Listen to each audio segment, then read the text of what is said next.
Olá, boa tarde, Dr. Rui Rebelo. Seja bem-vindo a esta pequena conversa que nós vamos ter mesmo à distância. É sem dúvida um privilégio poder ouvi-lo e conhecer melhor o seu percurso. Muito boa tarde e muito prazer. Muito boa tarde, doutora, e muito boa tarde também para o Sr. João Carlos Gonçalves. O privilégio e o gosto é todo meu.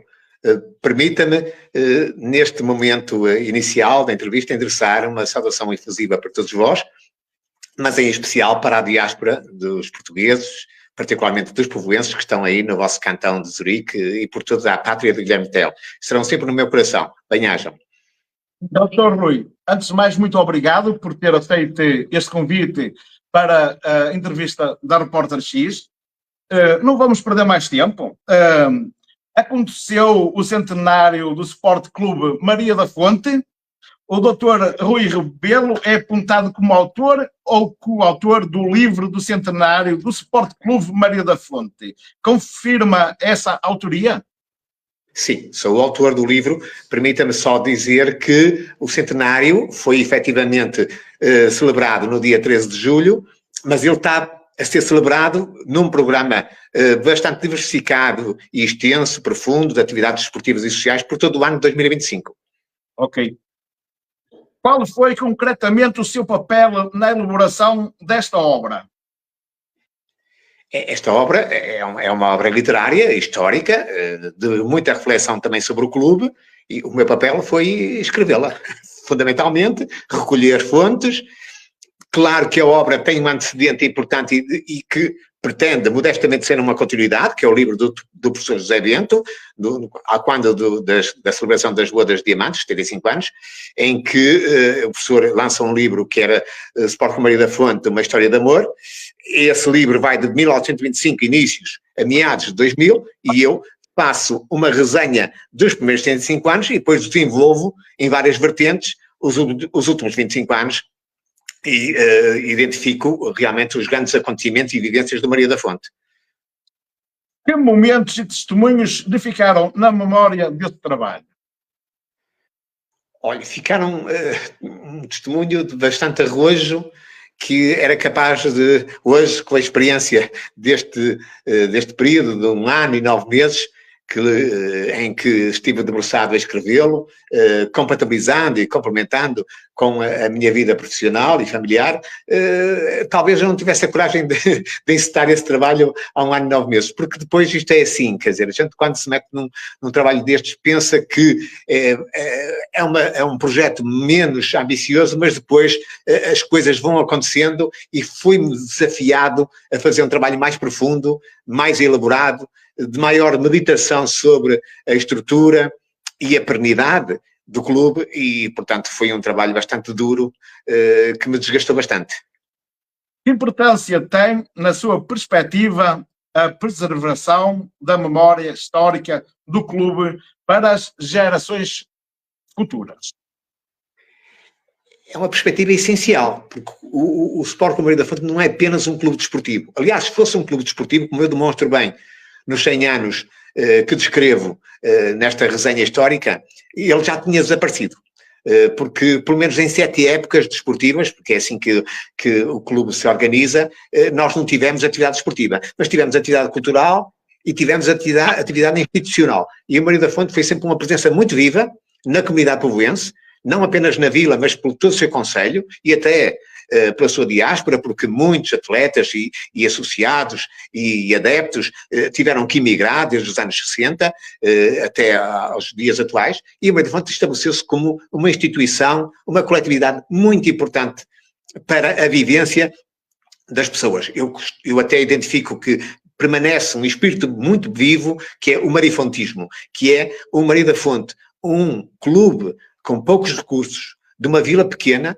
Por exemplo, em 1930 já disputava o Campeonato Regional de Braga, que era um campeonato dificílimo, com equipas como o Sporting Clube de Braga, o Vitória Sport Clube, o Futebol Clube Famalicão, o Gil Vicente e por aí fora, e o Maria da Fonte bateu-se com essas equipas, alcançando até o 5º lugar nesse campeonato. E, portanto, o Maria da Fonte consolidou-se como uma grande instituição que agrega muito da sociedade e da comunidade povoense à sua volta, quer no corpo de associados, quer no corpo de simpatizantes, e por outro lado, Maria da Fonte foi fundamental para manter bem viva essa imagem da heroína Maria da Fonte na presente geração e nas gerações anteriores, porque, como sabe, durante o período do Estado Novo e até da Primeira República, não houve grande consideração e interesse em aprofundar a imagem subliminatória da Maria da Fonte.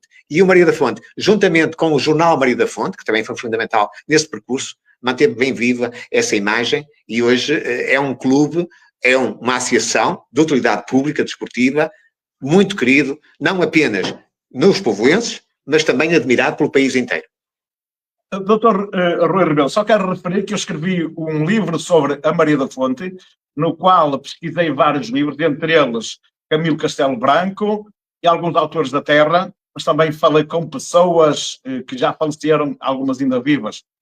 Eu ainda era bastante novo e comecei a tirar uns rascunhos, arrancar palavras dos velhotes para fazer esse livro. A Maria da Fonte é lembrada por tudo e por todos na Póvoa de Lanhoso, não é verdade? Sim, permita-me um parênteses. Eu não conheço esse livro do Sr. João Carlos e formulo até um desafio. Vamos, na próxima vez que vier a Portugal, trocamos um presente. Eu ofereço-lhe o do centenário e a senhora oferece-me esse que gostaria muito de ter, porque eu leio tudo o que é sobre a Maria da Fonte, até as obras do Camilo, e identifico muito bem. Foi Camilo realmente o primeiro a romancear a figura da Maria da Fonte e a divulgá-la, mas relativamente à sua questão, a Maria da Fonte é incontornável porque é a verdadeira heroína portuguesa, não é? A Deoládeu Martins e a padeira do João da Rota, isso são lendas, são lendárias. A Maria da Fonte efetivamente existiu e é uma revolução genuinamente popular. É a única genuinamente popular. Até porque o hino da República era o hino da Maria da Fonte, hoje cantado pelo Zeca Afonso. O hino da Maria da Fonte é o segundo hino nacional. Mas já foi o hino nacional em outrora, não é? Outrora. Depois, com a Primeira República, e portanto passou a segundo hino e é tocado quando a segunda figura do Estado, o Presidente da Assembleia da República, está presente numa cerimónia oficial, e eu, por acaso, até conto essa história do hino da Maria da Fonte no livro, porque o Sport Clube Maria da Fonte também tem um hino. É uma musiquinha muito, muito, muito bonitinha, mas não é um hino verdadeiramente, mas chama-se hino do Sport Clube Maria da Fonte. Agora, a Maria da Fonte é uma figura identitária para todos nós, povoenses, não é, Sr. João? E reforça o nosso orgulho de minhotos, porque depois ela acabou por ser uma revolução verdadeiramente minhota, que se estendeu até à cidade invicta e daí foi até à capital e fez uma transformação governamental e de paradigma político em meados do século XIX. Claramente. Pronto. Eu vou passar agora a palavra à doutora Radinha Peniche. Normalmente devíamos de começar pelo início, mas eu quis introduzir aqui sobre o centenário do Sport Maria da Fonte, Sport Clube, porque estamos em festa, é de preservar uma identidade como esta, mas agora então vamos falar um bocadinho de si e depois voltamos ao Sport Clube Maria da Fonte. Muito bem. Doutor, eu gostava de começar pelo início da sua história, porque tudo tem a ver com infância e com raízes. O doutor nasceu, certamente, em Póvoa de Lanhoso. Sim, na vila. Que memórias da sua infância marcaram e contribuíram para o sentido da comunidade? De uma póvoa muito bairrista, muito próxima, de grande amizade entre as famílias. E eu cresci nessa vivência de uma póvoa que não era muito desenvolvida, mas tinha muita fraternidade e muita ligação entre as pessoas. Havia muita proximidade e muito bairrismo, como eu referi. E essa riqueza eu tive-a sempre. Tenho grandes amigos de infância, desde a escola primária, andei na escola Antônio Lopes, depois no ciclo preparatório. Não concluí o ciclo preparatório na Póvoa de Lanhoso, depois tive que ir para Braga para o liceu, mas a raiz, portanto, eu nasci no hospital da Póvoa de Lanhoso e, portanto, a raiz da vila é a minha terra natal e foi lá que eu depois escolhi para constituir família e me afirmar profissionalmente como advogado. Assim, é uma bonita ligação, sem dúvida, e as raízes dizem muito de nós. Diz, É lindíssimo. estruturam-nos na nossa educação, na nossa cultura e fundamentalmente na nossa filosofia do humanista. A Paulo Lenhoso tem muito do humanismo, não é? Tem as suas vicissitudes e as suas deficiências do geral do povo minhoto, que nos identificamos também, mas é uma terra, até o próprio concelho, em que as pessoas têm muita harmonia. Eu, como advogado, trabalho com vários concelhos à volta, não é? E às vezes vejo rivalidades, vejo problemas sociais e idiosincráticos nesses concelhos que eu não vejo na Paulo Lenhoso. Vejo mais convergência, mais união, naturalmente também com as nossas posições diferentes que todos temos, mas vejo muita convergência, muita identidade. E eu penso que, neste aspecto, por exemplo, o facto de termos uma figura da heroína, como a Maria da Fonte, e o facto de, por exemplo, termos um grande clube desportivo que reuniu até 1968 toda a gente à sua volta na representação em honra da Paulo Lenhoso, e temos também hoje instituições na Paulo Lenhoso bastante pujantes e bastante fortes na sua missão. Isso também ajuda a formar mais a sociedade e no fundo, a unificá-la. Sem dúvida, sem dúvida. Eu conheço pouco, mas tive o privilégio, também fiz parte um pouco das artes, de uma novela, que foi gravada aí na Póvoa de Lanhoso e sem dúvida adorei. Falando não é descrição de onde é que a doutora é?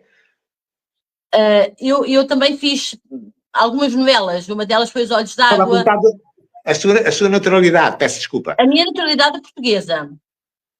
Sou portuguesa, a cidade onde eu pertenço, estou registada em Aguiar da Beira, mas sou lisboeta.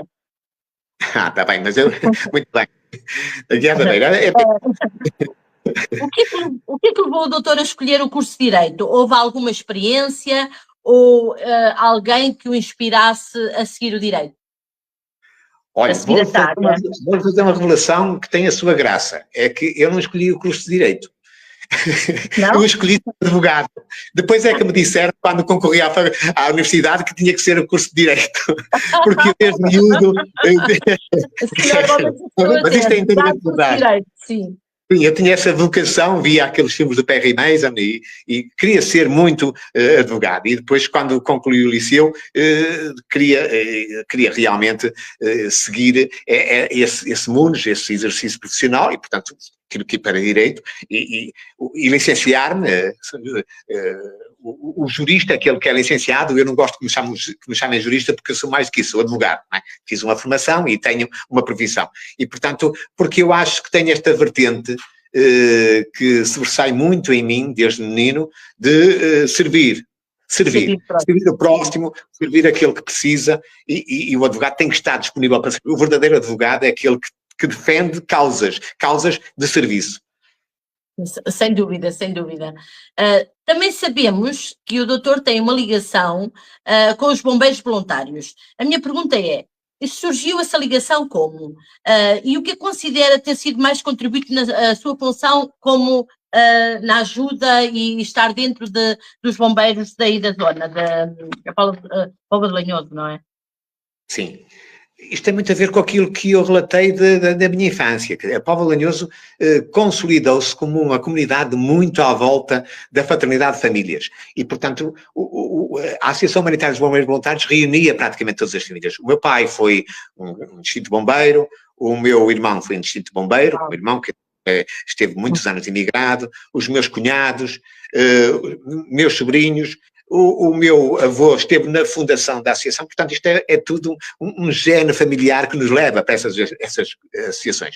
Mas, por outro lado, também porque o bombeiro representa aquilo que é mais nobre, porque ele tem o lema vida por vida, é um lema radical de serviço aos outros, e isso faz-nos que aderir a essa coletividade, essa estrutura de gente humana, de gente heroica, e eu, apesar de nunca ter sido verdadeiramente bombeiro, fui sempre voluntário dos bombeiros. Fui eu que redigi os estatutos que estão em vigor e que revogaram os de 1912, deixa lá.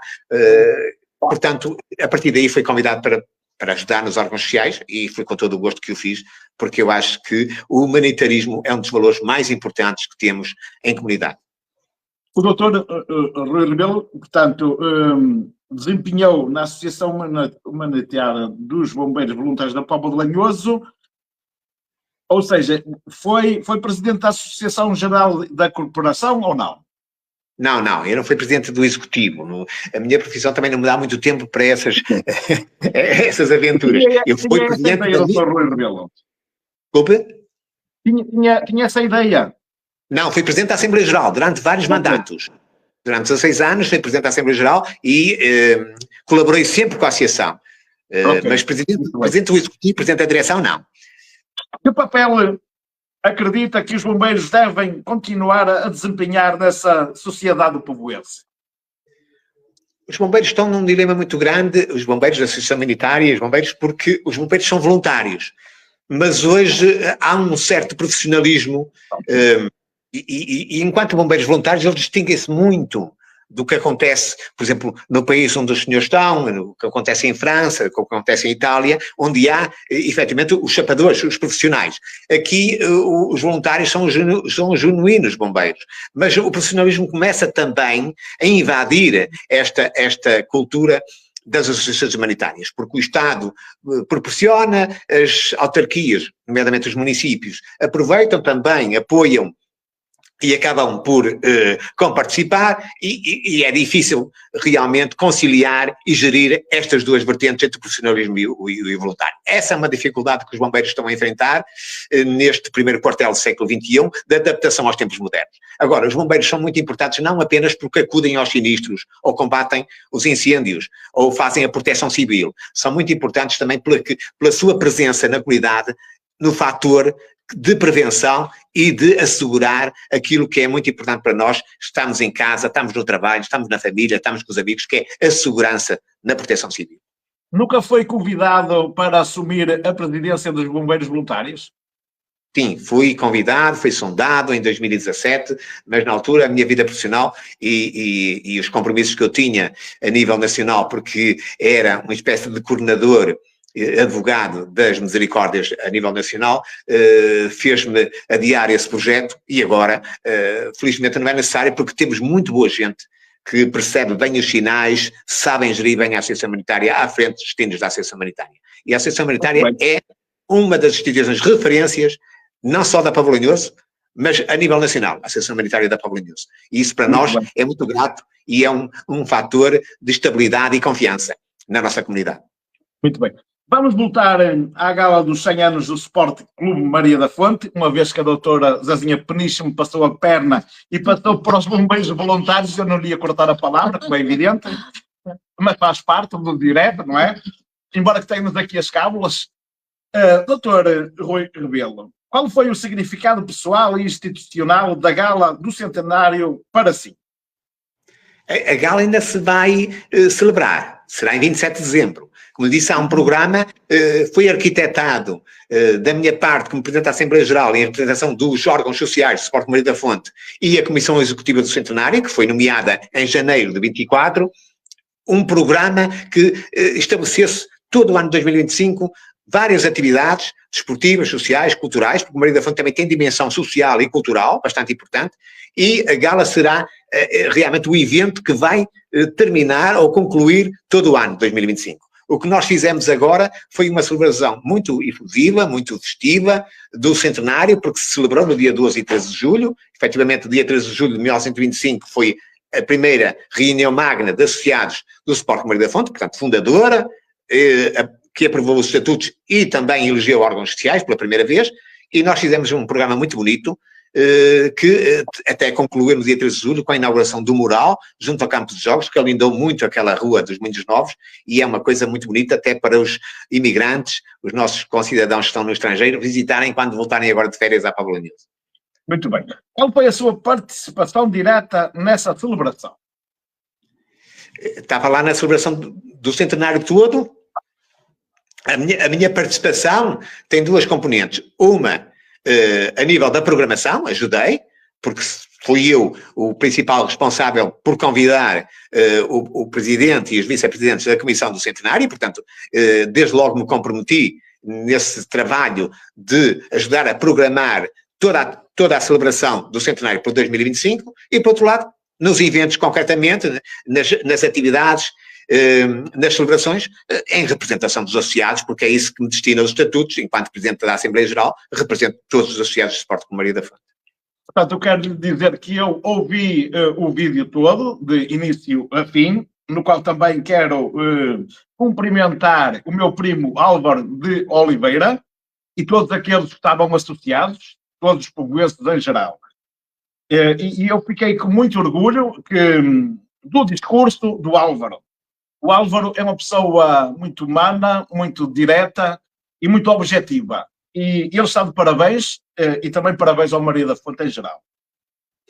Permita-me só um parênteses para felicitar, não sabia que era primo, mas também é Gonçalves, o Sr. Álvaro também é Gonçalves, mas foi para nós um sortilégio, uma graça enorme termos escolhido o Sr. Álvaro, porque ele tem representado a Comissão do Centenário de uma forma muito digna, muito capaz e muito competente, e tem conseguido efetivar e consubstanciar todo o programa do Maria da Fonte neste centenário.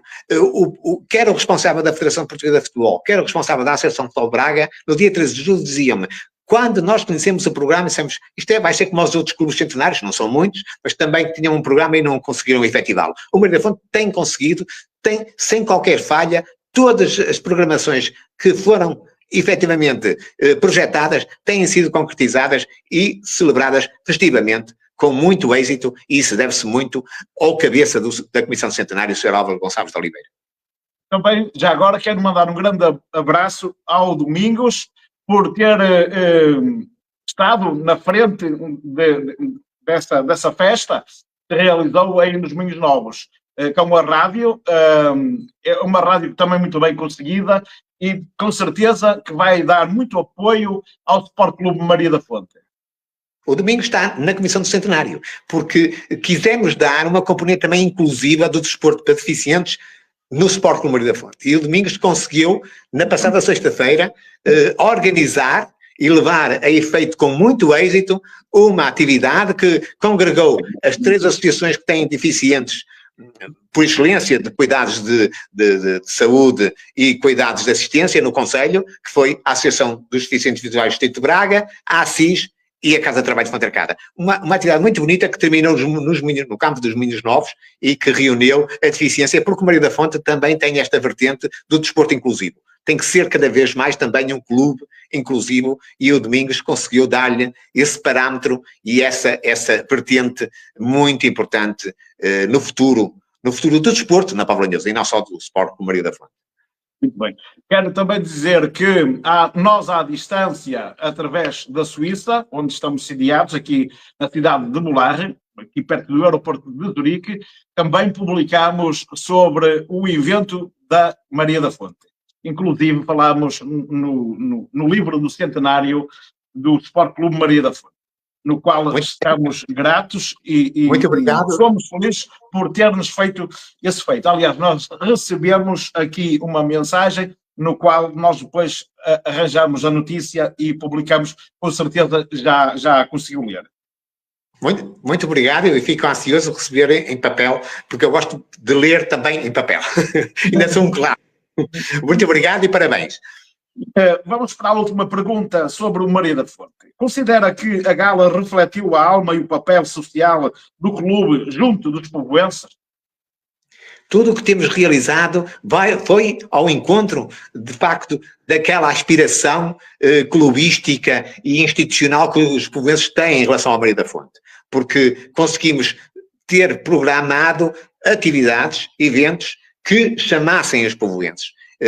Desde jogos de futebol de veteranos com o Sporting Clube de Braga, reeditando o primeiro jogo dos Moinhos Novos de 1926.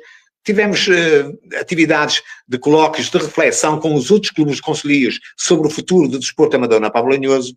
Atividades com as escolas, com o grupamento de escolas, em que envolveram mais de 1 milhar de crianças à volta de Maria da Fonte, que foi uma coisa extraordinariamente bonita no campo de jogos dos Moinhos Novos, e, portanto, uma série de atividades. E esta agora, do dia 13 de julho e até do 12 de julho, com o lançamento do livro, permitiu reunir muita gente das forças vivas do Conselho e, portanto, comprovou que o Maria da Fonte ainda está bem presente na alma e no coração dos povoenses. Isso é significativo e vai ao encontro daquilo que era o nosso objetivo. Eu diretamente nunca teve com o Maria da Fonte, aprecio, sei de resultados, mas aquilo que eu quero dizer, e estou feliz por isso, o Sport Clube Maria da Fonte foi sempre representado pela minha família, quer pela parte do meu pai, de Sobradelo da Goma, quer pela parte da minha mãe, de Garde. Muito bem. Repare, o Maria da Fonte, em 100 anos, é muito difícil haver uma família que não tenha tido qualquer representação no Maria da Fonte. Ou por um neto, ou por um avô, ou por um pai, ou por algum familiar, primo ou colateral. Alguém participou no Maria da Fonte. Ou como atleta, ou como associado, ou como, sobretudo como dirigente. O Maria da Fonte é transversal à sociedade povoense, a todas as freguesias. Porque eu recordo-me que quando fizemos a renumeração em 2022, uma grande maioria dos associados vinham das freguesias e não eram até da vila. Por isso é que nós estamos aquém do número desejado para o número de associados que o Maria da Fonte merece, porque na vila até não era muito representativo. Temos sempre esta vertente de juntar as pessoas das freguesias e, portanto, isso só vem comprovar a sua família que o Maria da Fonte, de facto, é um fator de coesão, de união e de convergência, não apenas no desporto, mas também no social da Póvoa de Lanhoso. Por isso é que o Maria da Fonte é grande. E os povoenses também são grandes. Muito obrigado, Dr. Rui Rebelo, pelo seu livro. Vamos então fazer uma troca entre o livro do centenário do Sport Clube Maria da Fonte e o livro Terra das Marias da Fonte, ou Fontanário, História com Histórias. Eu faço coleção de livros dos povoenses. Se calhar sou o autor português que mais livros povoenses devo ter na biblioteca. Então vai ter mais 2. Muito obrigado. Não é o primeiro livro que eu escrevo. Eu vou-lhe oferecer um outro, então. Também. Então, diga-me lá, já agora, qual foi o outro livro que escreveu? Foi um livro sobre a natureza jurídica das misericórdias. E é um livro especial porque veio realmente identificar um problema que estava criado pela Igreja Católica e com a divergência ou a contraposição das misericórdias, e foi um livro que veio estabelecer, de facto, foi importante para depois fazermos aquele acordo com a hierarquia da Igreja Católica que permitiu que as misericórdias continuem a ser associações fiéis de direito privado. Portanto, é um livro em que fala também da história das misericórdias e da história da nossa misericórdia, da Póvoa de Lanhoso, que é uma misericórdia, uma referência nacional hoje. Não perca o fim. É verdade. Também esteve ligado, Dr. Rui, esteve ligado à Santa Casa da Misericórdia. Em que projetos participou e que impacto acha que teve para a comunidade? Eu fui provedor durante 12 anos, portanto, e fui o principal responsável de uma equipa enorme que recuperou, restaurou e reintroduziu no Serviço Nacional de Saúde o nosso Hospital Ângelo Lopes. E foi a primeira misericórdia no país a fazê-lo. A primeira misericórdia que teve um hospital nacionalizado, em 75, e foram quase todas, com 2 exceções só no país, que não foram nacionalizadas, por esquecimento, e na altura em que fizeram o decreto-lei, mas a primeira misericórdia a recuperar um hospital da sua propriedade e gestão foi a Misericórdia da Póvoa de Lanhoso, estando eu à frente dessa equipa. Porque a primeira misericórdia, depois de 25 de abril, a ter um hospital de sua gestão e propriedade, foi a Santa Casa da Misericórdia do Porto, que é a maior misericórdia do mundo, mas isso não foi um hospital que foi nacionalizado, porque a Misericórdia do Porto, o hospital foi nacionalizado, foi de Santo António, esse permanece público, permanece nas mãos do Estado. O que a Santa Casa da Misericórdia do Porto inaugurou foi nos anos 80, foi o Hospital da Perlada, era um hospital completamente novo. Portanto, o hospital de raiz de misericórdia que foi restaurado primeiro foi o Hospital Ângelo Lopes, isso foi uma marca profunda e alterou completamente o paradigma da misericórdia. O doutor Rui Rebelo ainda continua a ser irmão da Santa Casa? Sim. Irmão quer dizer associado, leigo, não é? Chama-se irmão. Sou associado, sim. Ok. Como advogado e figura pública que sente que o direito pode contribuir para melhorar a política local e a vida das pessoas, doutor?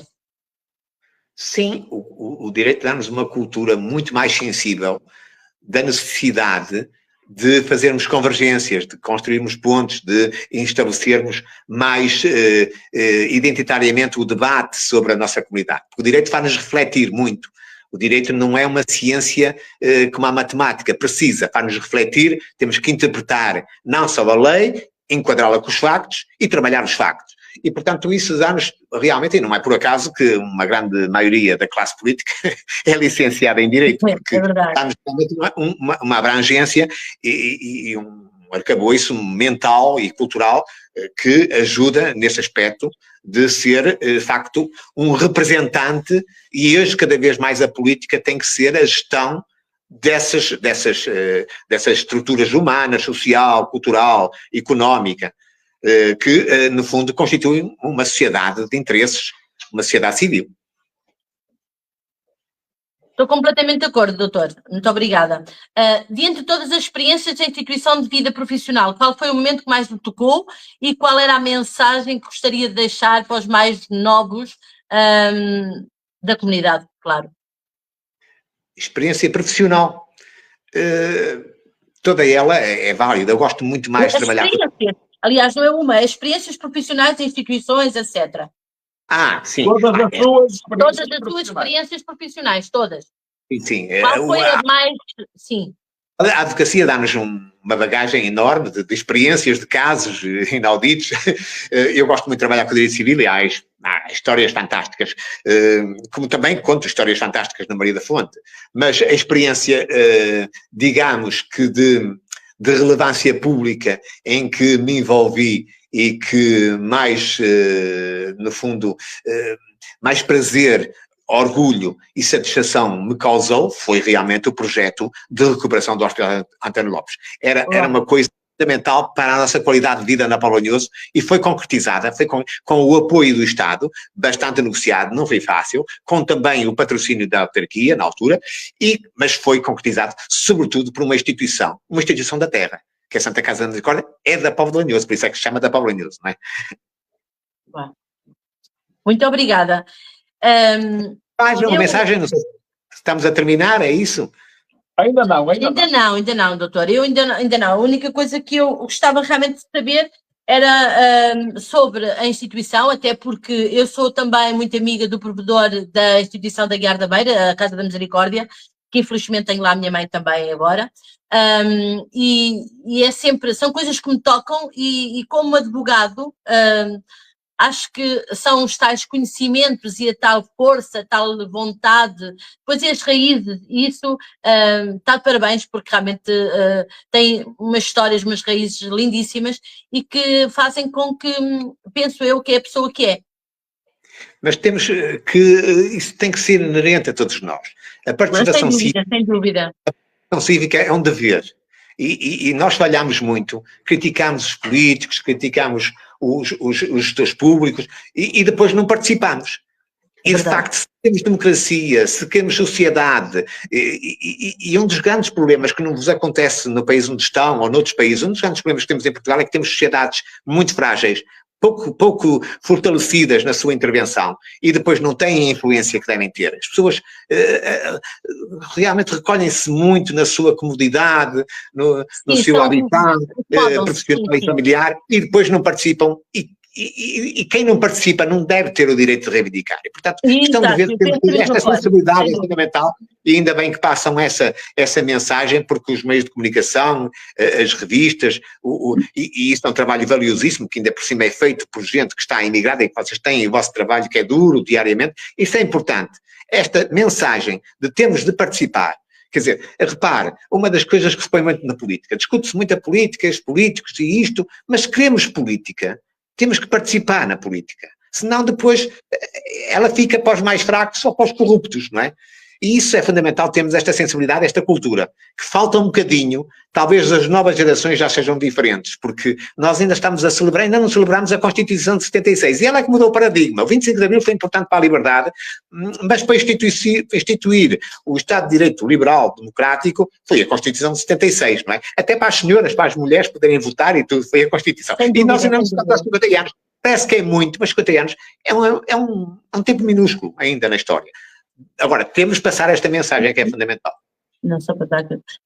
Sem dúvida, doutora. Eu participei há pouco tempo, eu sou escritora também, tenho já 18 ou 19 coletâneas e 5 livros meus, e há pouco tempo participei, aliás, e ontem ganhei um prémio em Itália, o segundo lugar, também de poesia, e ganhei agora algo sobre Lisboa e participei agora no Porto, que vou estar em princípio na exposição, na Feira do Livro no Porto.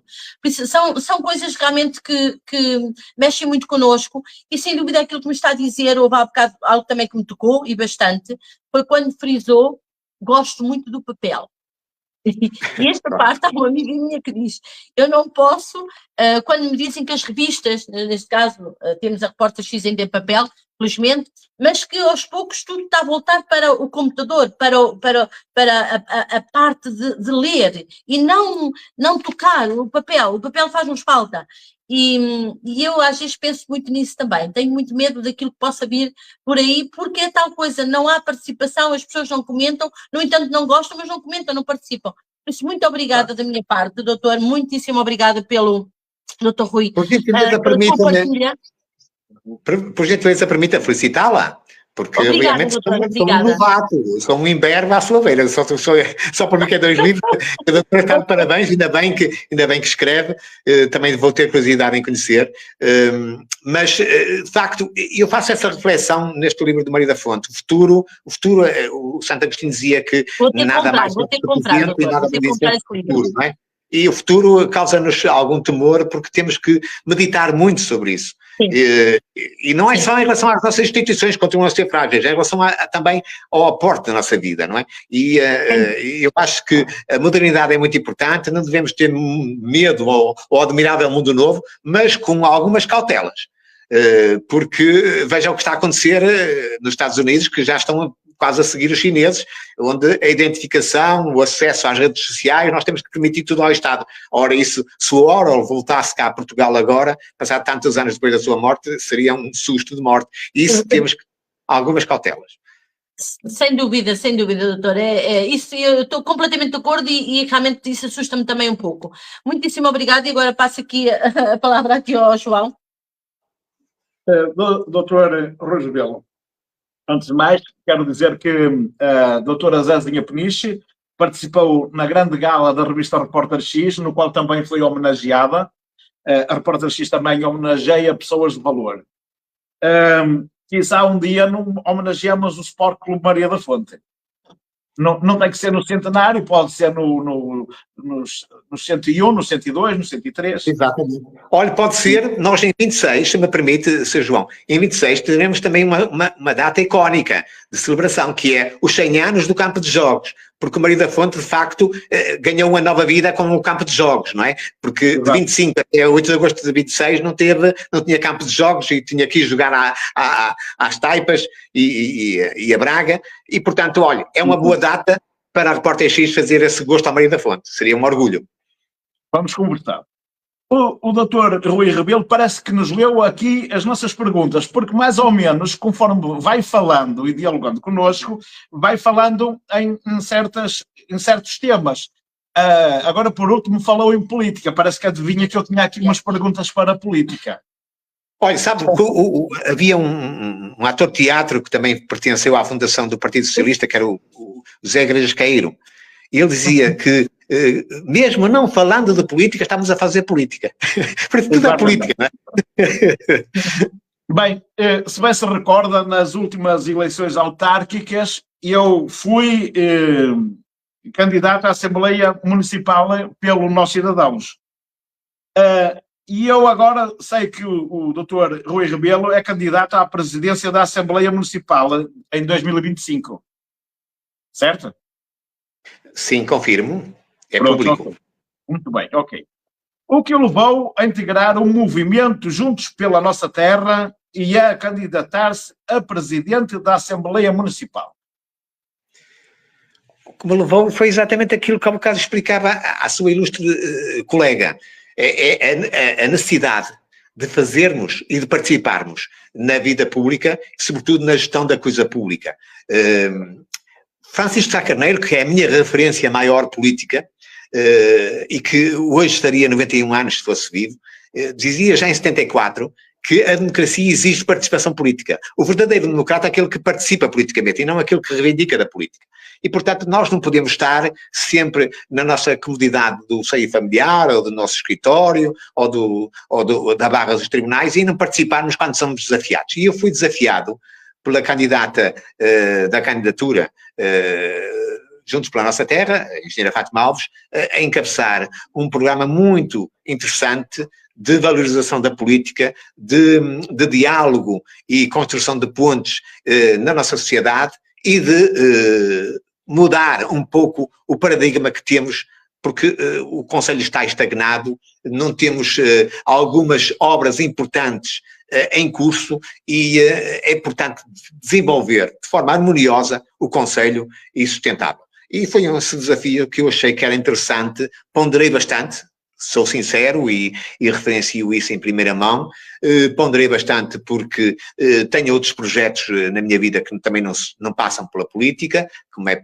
perceptível, mas achei que poderia contribuir para uma melhor vida política e para esta intenção de dar voz à participação dos cidadãos em todas as questões, em todos os assuntos, em todos os problemas que lhe digam diretamente respeito. E isso hoje não se passa. Vocês têm essa cultura na Suíça, porque eu já vos visitei, vocês têm os referendos, têm as auscultações públicas, depois as coisas podem não funcionar da melhor maneira, mas nós não temos isso. Quem está na Casa Grande, nos passos do Conselho, o Sr. João conhece bem, muitas vezes não reconhece até as próprias autarquias de proximidade, que são os autarcas das juntas de freguesia, que merecem muita consideração, porque são quem dá a cara pelas comunidades, muitas vezes não se reconhece. E esta falta de empatia, de debate, de aprofundamento da nossa democracia, é importante que pessoas como eu, que estejam disponíveis, participem e deem também a sua colaboração. E sujeitar-se a votos, porque isso, a democracia é isso mesmo, é sujeitar-se ao voto soberano do povo. Muito bem. Já agora, isto me dá aqui nas perguntas, mas o doutor Rui Rebelo citou, quais seriam as obras que mais a Póvoa de Lanhoso necessitava? Muitas obras que as populações reclamam, são importantes. Desde logo nos espaços verdes, a limpeza, o cuidado, o asseio, as vias públicas que estão muito degradadas e precisamos também de obras de desenvolvimento. Precisamos, sobretudo, de criar mais descentralização para as autarquias locais, nomeadamente para as juntas de freguesia, nessas tarefas, nesses poderes que são mais emergentes, mais harmónicos com as populações, com as comunidades. Mas precisamos também de perspectivar o Conselho, sobretudo numa dinâmica empresarial diferente. Repare que os senhores,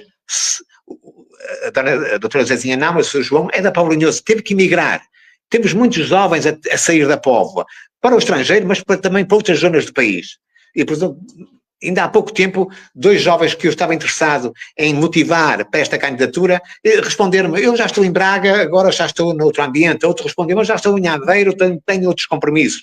Quer dizer, os nossos valores, os nossos bons jovens continuam a sair e não há atração empresarial para criar bons e novos empregos. Isso também é fundamental. E isso não se cria só com infraestruturas. Cria-se também com uma nova cultura política de trabalho, de interação e de gestão com o todo nacional e com ligação às instituições públicas, nomeadamente ao Governo da República, e eu não vejo isso acontecer nos dias de hoje. Doutor Rui, é de acordo com a União de Freguesias? Foi uma reforma atípica porque foi feita de forma intempestiva e num momento que não era adequado. Foi imposta de fora pela Troika, como sabe, em 2013. Ela não foi feliz porque a ideia era congregar energias, sinergias, fazer com que as autarquias estivessem mais envolvidas numa estratégia de cooperação e de colaboração. E isso não foi pensado como devia ter sido pensado. Até se devia ter pensado primeiro a nível dos municípios. E começou-se pela base, e que não é muito correto. Não foi muito feliz, mas eu penso que na Póvoa de Lanhoso conseguimos ultrapassar com alguma coerência, com diálogo e com muita disponibilidade de serviços dos nossos autarcas, e peço que esta situação está mais ou menos consolidada e eventualmente poderá no futuro ter melhorias. Mas não é essa a grande questão que entorpece o desenvolvimento da Pobrinhoso, no caso. Nós defendemos tanto as nossas raízes e depois vai tudo pela água abaixo, pela água do Rio Ave ou do Rio Cávado, porque uma união de freguesias une duas freguesias onde só há uma junta de freguesia e provavelmente uma poderá ter benefício em relação à outra. Exatamente, mas repare, em 2013 não fomos ouvidos. Foram as pessoas que estavam na Assembleia Municipal que nos representam legitimamente, democraticamente, mas não têm uma representação absoluta na legitimação da audição do povo e, portanto, também aí fomos descurados. E eu acho que isso tem que ser alterado. E tem que ser alterado de forma que, por exemplo, um órgão fundamental, deliberativo, de fiscalização, como é a Assembleia Municipal, também seja, e é, um órgão que vai sindicar o Executivo Municipal presta lá contas, presta lá as suas operações, as suas realizações, como é que está a fazer, como é que não faz, quais são as suas prioridades, quais não são, mas também tem que ser um órgão de debate e de aproximação com os cidadãos. E isso não acontece. Não é só na Pobrinhoso, se fosse só o caso da Pobrinhoso, até podíamos dar por conformados para tentar só alterar aqui, mas não é. E esse paradigma da participação política tem que ser alterado e temos que todos nós participar nisso. E os meios de comunicação social são fundamentais para ajudar nessa transformação de mentalidades e de práticas. Quais são os principais objetivos e propostas que pretende defender caso seja eleito? Exatamente isso.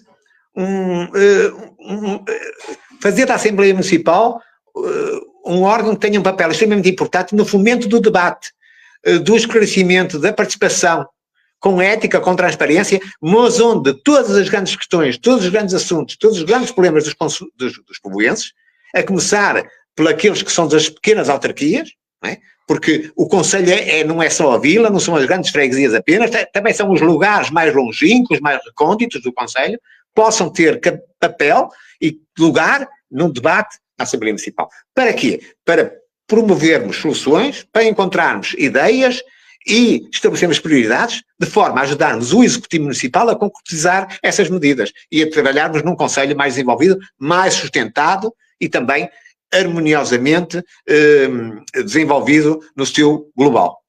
Tem aqui mais uma pergunta, provavelmente pode ir ao encontro de algumas respostas que já tenha dito, mas vou formular igual. De que forma pensa colocar no serviço do Conselho a experiência que acumulou na vida associativa e cívica? A experiência é fundamental. É verdade que não é única, porque se fosse essencial a experiência, quando somos jovens também não podíamos participar, não é bem assim. Mas eu mantenho essa energia da juventude e a experiência disse-me que efetivamente temos que trabalhar muito com as instituições, porque as instituições, e temos muitas hoje no Conselho, também são um reflexo e são um porta-voz maravilhoso dos anseios, das preocupações, daquilo que as populações mais almejam nas suas realizações, nas suas localidades. E essa experiência de encontrar alicerces de participação em torno da sociedade civil organizada também, pode-me ajudar a colaborar nesta tarefa, que é uma tarefa também difícil, mas que tem que ser urgente. Muito bem. Que mensagem gostaria de deixar aos povoenses nesta altura em que se aproxima o novo ciclo autárquico? Os povoenses têm tudo na mão. No dia 12 de outubro, eles é que vão depositar os 3 votos. Um voto para a Câmara Municipal, um voto para a Assembleia de Freguesia, que por inerência também elege o Presidente da Junta de Freguesia, e um voto para a Assembleia Municipal, que elege os membros da Assembleia Municipal, mas também pode indiretamente eleger o próprio Presidente da Assembleia Municipal. Têm tudo nas mãos. E se querem realmente uma alteração deste ciclo de governação, têm que pensar bem em quem vão votar. Não estamos em campanha eleitoral e, portanto, não dirijo aqui uma mensagem direta de apelo ao voto, mas de apelo à participação e de apelo à sensibilidade e ao conhecimento dos programas e das ideias, de quem é capaz de fazer de verdade e de facto. Isso os povoenses têm na sua mão, porque depois só daqui a 4 anos é que vão voltar a ter a mesma oportunidade, e o exercício da democracia passa não apenas pelo voto, mas pela presença e pela consistência durante o dia-a-dia, numa participação de uma sociedade democrática que cada vez mais nós necessitamos de aprofundar. Doutor Rui Rebelo, vamos para a pergunta final de interesse geral. E depois desta pergunta, pode seguir o seu raciocínio e acrescentar mais algo que queira acrescentar, está bem? Qual considera ser o maior desafio que a sociedade povoense enfrenta hoje? E que mensagem deixa como cidadão, dirigente e povoense para o futuro da terra que o viu crescer? Já há pouco respondi de certa forma, quer dizer, a sociedade povoense enfrenta um desafio de fazer com que os seus jovens, a sua classe média, porque fundamentalmente ela é constituída por classe média, goste e continue a gostar de residir. Não apenas de ter cá nascido, de honrar e orgulhar-se das suas raízes, mas também de ter oportunidades para poder gostar e viver na sua terra. E a Paulinense tem que criar essas condições a nível da atração empresarial, criação de novos e bons empregos, a nível de habitação não para classes absolutamente necessitadas, não precisamos de bairros de fomento, nem grandes vivendas para a classe alta, mas sobretudo para a classe média, que é o grande conjunto dos povoenses, e fazer desta terra uma terra com melhor qualidade de vida. E depois, por fases, irmos melhorando a parte urbana, do saneamento, da água, das vias públicas, de um novo parque de jogos, de um fórum que precisamos, de um fórum de eventos empresarial e cultural. Isto tudo é necessário, mas fundamentalmente é prioritar criar as melhores condições para que os povoenses, nomeadamente os jovens e aqueles que gostam daqui viver, possam continuar a desfrutar dessa oportunidade de vivenciar e realmente trabalhar, estudar e até envelhecer de uma forma de bem-estar e com qualidade na sua terra natal, a Póvoa de Lanhoso. Isso era o que eu mais ambicionava que os políticos pudessem realizar nos próximos tempos na nossa terra.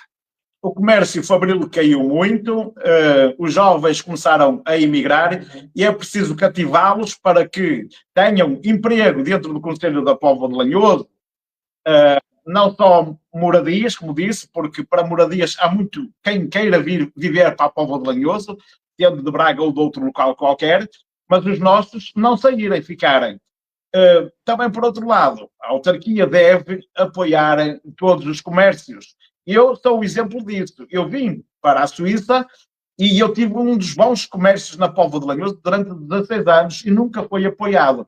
E hoje eu podia lá continuar, eu e muitos mais que abriram e fecharam.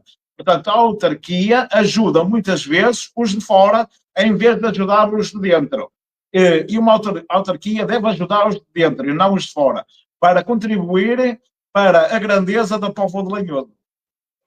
Eu acho que o Sr. João Carlos Gonçalves disse tudo bem melhor do que eu conseguiria dizer. É isso mesmo. A nossa prioridade é realmente criarmos melhores condições de bem-estar e de qualidade de vida dos povoenses. É uma terra interessante a Póvoa de Lanhoso. É uma terra, dentro da sua relativa dimensão, bonita. Agora, não pode ser uma terra para criar dimensões ou coisas megalómanas que depois não se conseguem realizar porque não há dinheiro no município para isso e depois fazemos da Póvoa de Lanhoso eventuais dormitórios de Braga ou de Guimarães. Não, é exatamente isso, apoiar os povoenses no comércio, no empreendedorismo, no empresariado. O Sr. João resumiu, sintetizou muito bem o meu pensamento. Bem-aja. Muitos empreiteiros, muitos empresários na Póvoa de Lanhoso que trabalham fora da Póvoa de Lanhoso porque não lhes dão apoio dentro do Conselho da Póvoa de Lanhoso. Porque antes de pensar em trazer grandes empresas para a Póvoa de Lanhoso, estão lá 2 ou 3 ou 4 ou 5 anos, porque vão buscar fundos ao Estado, apoiar os nossos pequenos empresários, em vez deles ir construir para Braga e Guimarães e etc., para construir dentro, dar oportunidades, e não dão. E acontece até que alguns desses pequenos e médios empresários, por não terem esses apoios, deslocalizam-se. Ainda agora uma boa empresa da Bolonhoso foi para o Parque Industrial de Braga, sobreposta, porque não têm apoios aqui. E, de facto, é essa sensibilidade e essa dinâmica que eu não vejo. Não é uma coisa... Nós temos que crescer. Exatamente. Não é dar casa a quem não tem casa. É, primeiro, o comércio funcionar bem para dar empregos, para gerar dinheiro e para as pessoas poderem ter uma vida condigna através do seu trabalho. Mas temos que ter onde trabalhar para ter esse emprego digno.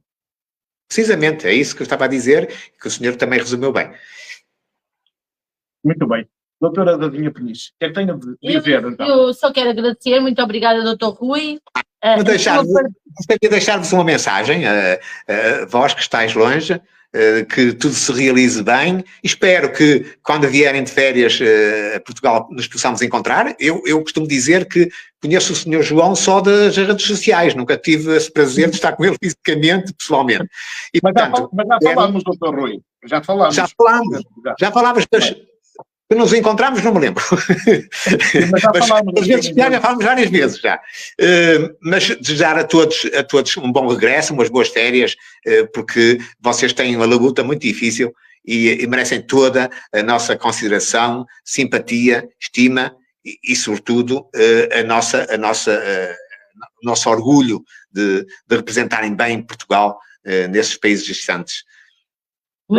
Doutor Rui Rebelo, à semelhança do seu livro, eu falei no meu livro da Maria da Fonte, mas tenho também este que foi lançado precisamente ano passado, lançado dentro da Igreja Paroquial de Sobradelo da Goma e na RTP1. Sobradelo da Goma, uma terra esquecida no tempo que o tempo ainda lembra.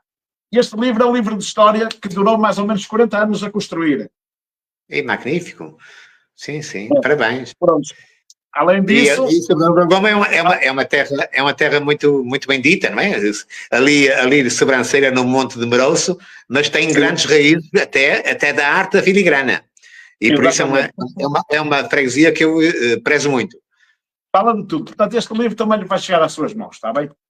Muito obrigado. Pronto, temos é que contar o encontro. Realmente, doutor, peço desculpa, foi inspiradora, e muito, muito, muito mesmo cheia de valor. Porque as raízes dizem sempre tudo. Para mim foi um privilégio enorme ter conhecido o seu percurso e continuar a conhecer-se. Desejo realmente o melhor para si e para toda a família e que a sua energia, a sua vontade de tudo aquilo que nós hoje partilhamos seja realmente sem fim de sucessos. Que sejam insistivamente para si e para toda a sua família. Muitíssimo obrigada, uma boa tarde e até, se calhar, fins de agosto, farei uma visita. Foi um gosto e privilégio, foi todo meu, se me permitem. Obrigado.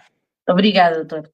Doutor Rui, caros amigos povoenses, todos aqueles que estão connosco neste direto, quero-vos agradecer. Partilhem este vídeo, virão mais vídeos, mais entrevistas.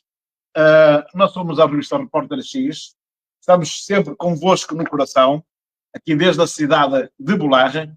E eu agradeço, e é também com muita honra, que tivemos o Dr. Rui Rebelo, um homem da terra da Maria da Fonte, ligado às associações, ao culturismo e à política povoense, um homem dos homens e das mulheres da terra da Maria da Fonte. Um grande abraço.